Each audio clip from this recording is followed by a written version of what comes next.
I am 18 years old, surfboard under him. The Pacific stretches endless and calm. Then, sudden agony. Something enormous clamps onto his leg and side, dragging him under. At first, he thinks it's a shark, but it isn't. It's bigger, smarter. A predator no surfer ever expects. A wild killer whale has taken him in its jaws. And somehow, Hans Kretschmer lived to tell the tale. The waves off Point Sur rolled heavy that afternoon, the kind of surf that draws the fearless. Hans Kretschmer, just 18, carved along the water's face with the confidence of youth. Salt air, sun on his back, nothing but ocean beneath him. And then, sudden violence. From below, a force like a freight train. Jaws clamped onto his thigh and side, teeth slicing deep into flesh and muscle. The ocean went red around him. His body convulsed as he was wrenched downward, lungs burning, his board torn from his feet. His first thought was a shark, the nightmare every surfer carries. But as the immense black and white shape surged beside him, he realized the truth. It wasn't a shark. It was far worse. A killer whale. An apex predator with the power to break seals like toys. And now it had him. Hans thrashed in blind terror, blood pouring into the sea. His scream never left his throat, muffled by salt water. And still the teeth dug in, holding him fast. For one horrifying moment, an 18-year-old surfer hung between life and death, locked in the jaws of a wild orca. Hans Kretschmer wasn't a daredevil by reputation. He was a teenager chasing waves, freedom, and the raw thrill of the Pacific. Born and raised in California, the ocean was more than recreation. It was part of his identity. Surf culture in the late 1970s was gritty and real. No social media, no polished surf brands. Just young men and women chasing swells, trading stories on the beach, and paddling out into cold, shark-haunted waters with little more than courage and wax on their boards. For Hans, this was paradise. Friends described him as adventurous but grounded. He wasn't reckless, but he wasn't afraid of the unknown either. At 18, life stretched endlessly ahead. College, work, family, dreams still unwritten. That day at Point Sur was supposed to be like countless others. Sun, salt water, and waves to ride. But beneath the surface, predators stirred. Sharks were the constant fear. Gray shadows that haunted every surfer's imagination. Parents warned their kids about riptides, about jagged reefs, about fins slicing through the surface.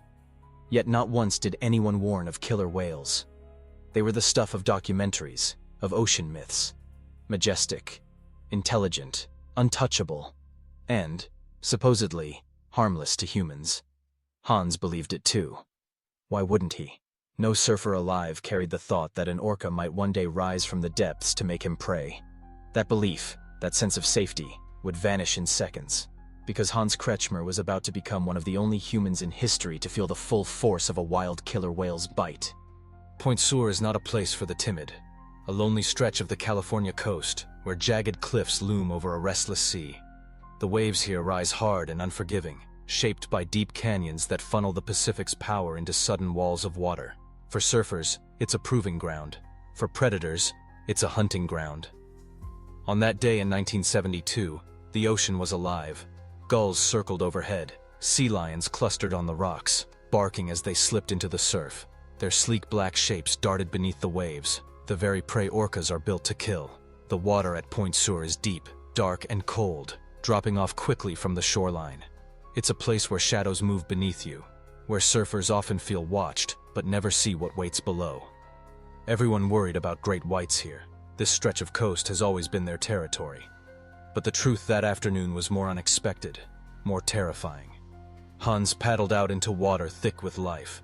The horizon stretched endless, but beneath his board lurked a predator far larger than any shark. A predator that shouldn't have been here, that shouldn't have noticed him at all. But something was different that day. The orca was close, circling, watching, and Hans, balanced on his board under the California sun, had no idea he was seconds away from becoming prey. The killer whale, Orca. To most of the world, a marvel. Black and white giants leaping in documentaries, symbols of intelligence and grace. But in the wild, stripped of glossy images and tourist shows, the orca is something else entirely. It is the ocean's top predator, up to 30 feet long, weighing as much as 10 tons. Teeth built not to tear, but to hold, to crush, to suffocate. Orcas hunt in packs, striking with strategy and precision. They flip seals into the air.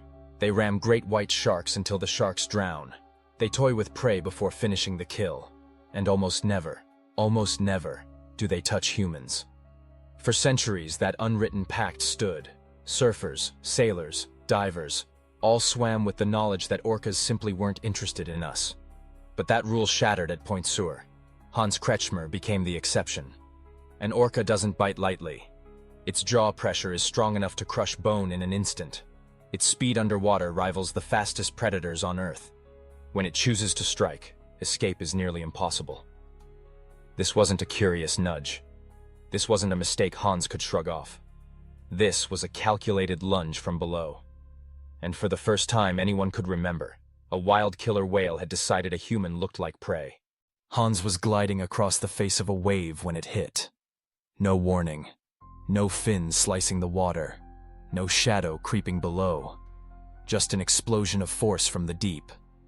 The orca rose beneath him like a missile, its jaws snapping shut around his thigh and side. The impact was bone-shattering, a clamp of teeth designed for seals but now tearing into human flesh. Hans was yanked clean off his board and driven under in a storm of bubbles and blood. He tried to scream, but salt water filled his throat. Pain seared through his body, hot and blinding. He thrashed instinctively, but against the sheer power of the whale he was nothing, just a rag doll in its grip. Time slowed. He could feel the crushing weight of the bite, the suffocating pull of the water, the icy realization that this was not a shark. The black and white blur beside him confirmed the impossible. A killer whale had him. The ocean around him clouded red. Above, the surface shimmered like a fading dream, just out of reach. And all Hans could think, as he hung in the jaws of the largest predator on Earth, was that this was how surfers died. Silently, swallowed by the sea. The crushing jaws dragged Hans deeper. Salt water roared in his ears, blood billowed from his wounds. Every nerve in his body screamed that this was the end. But somewhere, instinct fought back. With what strength he had, Hans thrashed. He clawed at the orca's head, raked his hands against its rubbery skin. He kicked violently, his free leg hammering against the predator's flank. The whale's teeth ground into him, but the struggle disrupted its grip. For a split second, the jaws loosened. Hans twisted, an act of desperation more than strategy. Somehow, impossibly, he tore free. His lungs were ready to burst. He kicked upward, clawing for the surface, every stroke leaving a crimson trail behind him. The water seemed endless, heavy, refusing to let him go. Behind him, the massive shadow lingered. The orca circled, a ghost in the deep, watching. Hans broke the surface in a ragged gasp, coughing seawater and blood. His board was gone.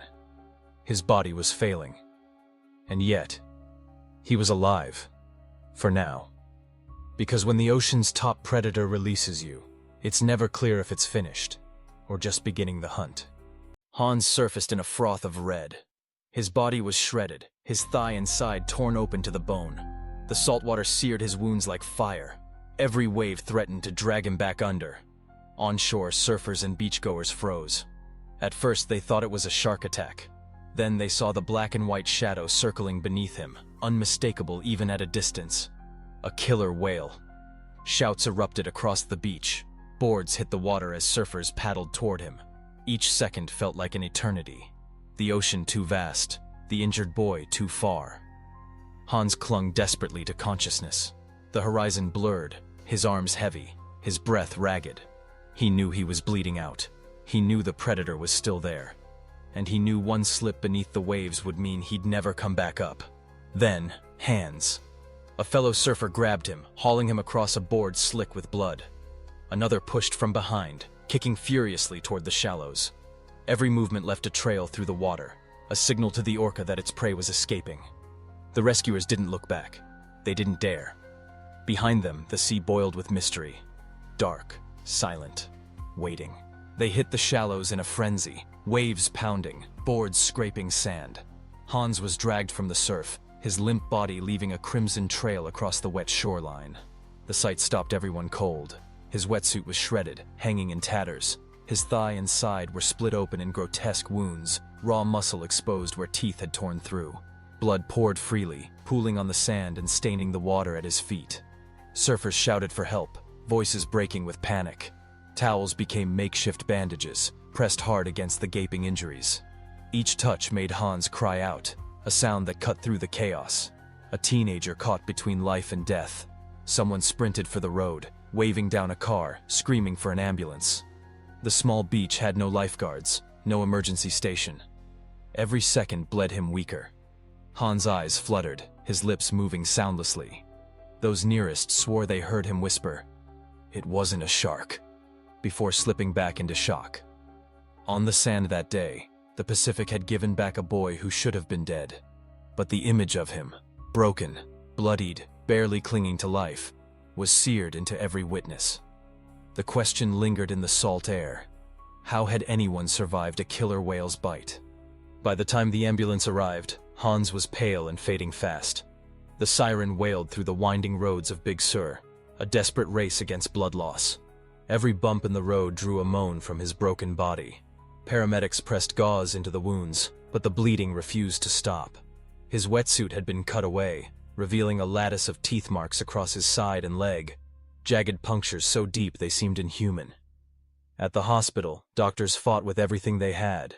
IV lines were jammed into his arms, fluids pumping, monitors screaming warnings. Surgeons bent over him, stitching torn muscle, reconnecting what the orca's teeth had nearly destroyed. Over 100 stitches, hours of work, a room filled with the sharp tang of antiseptic and the iron smell of blood. The medical staff whispered to each other, astonished. An orca did this? None of them had ever seen injuries like it. Hans drifted in and out of consciousness, his young face pale against the white sheets. Each time his eyes opened, the same terror flashed through them. Salt water, black and white shadows, the sensation of being dragged under. He had lived through the unthinkable, but survival came at a cost. The attack was etched into his body forever. Why did it happen? That was the question that haunted everyone, from Hans himself to scientists around the world. Orcas are apex predators, yes, but not of humans. In the wild, there had been no record of an orca deliberately hunting a person. They were called wolves of the sea, but never man-eaters. Hans's attack shattered that illusion. Marine biologists pored over the details. Hans had been wearing a black wetsuit, sleek and seal-like in the cold Pacific water. At the same time, sea lions crowded Point Sur, their bodies darting and vanishing beneath the waves. To an orca, honed by millions of years to kill seals, the confusion could have been instant. An easy strike at the wrong target. And then there was the telling fact. The whale bit once, then let go. If it had meant to kill, Hans would have been gone in seconds. Orcas are capable of tearing a sea lion apart in a heartbeat.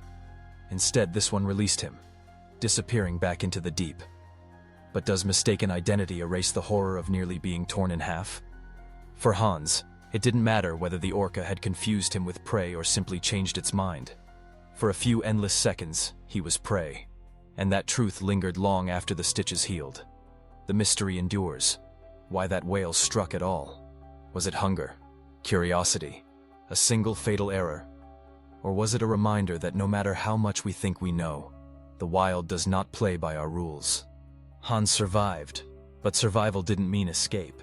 His body bore the story forever. Long, jagged scars running down his thigh and across his side. More than 100 stitches marked where the orca's teeth had carved into him. Every time he looked in the mirror, the memory stared back. For surfers, sharks were the nightmare. Sharks circled beaches, stalked prey, sometimes struck. But Hans was now the exception to an unwritten rule. Orcas don't attack humans. He had lived through what experts said simply didn't happen, and that fact isolated him as much as it defined him. Whispers followed him. To some, he was the boy who had lived through the impossible. To others, a living reminder of how fragile we really are in the ocean. When he returned to the water, people watched him. Did he still trust it? Could he paddle out again, knowing what lurked below? Hans himself never forgot. The pain, the panic, the crushing power of the whale. It returned in flashes, in dreams, in the salty sting of seawater on his skin. He had been mistaken for prey. For a heartbeat in time, the ocean's most powerful predator had chosen him, and somehow he had lived to tell it. Hans Kretschmer's story forces us to confront a truth most of us ignore. In the ocean, we are not the rulers, we are trespassers. For centuries, orcas have been mythologized as majestic, intelligent, even benevolent. And most of the time, that image holds true.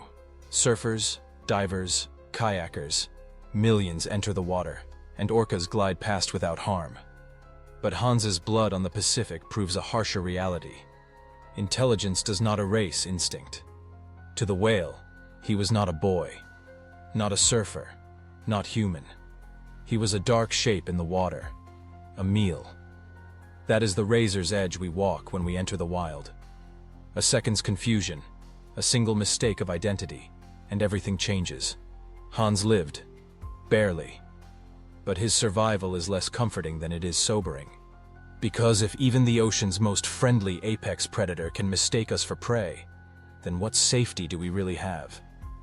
The truth is as deep as the sea itself. When we slip beneath the waves, we are no longer at the top of the chain. We are simply another body in the water. Hans Kretschmer was just 18 when he became one of the only people on Earth to feel the jaws of a wild killer whale and live to tell it.